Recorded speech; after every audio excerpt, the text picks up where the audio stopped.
একজন ব্যক্তি তার বন্ধুকে এতটুকু বলেছিল যে আল্লাহ তোকে কোনোদিন মাফ করবে না, আল্লাহ তোকে কোনোদিন মাফ করবে না। এরকম কথা কিন্তু আমরা অনেকে বলে ফেলি। আল্লাহ পাক মৌতের পরে এই দুই ব্যক্তিকেই ডাকবেন, কিয়ামতের মাঠে ডাকবেন। এটা বারজাখে হয়েছে।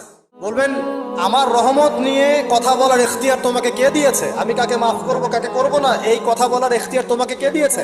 আজকে আমি তাকে মাফ করে দিলাম, তোমাকে জাহান্নামে দিয়ে দিলাম, যাও। অতএব আল্লাহ রাব্বুল আলামিনের এই বিশাল রহমত আমরা পাবো, আশাবাদী ইনশাআল্লাহ।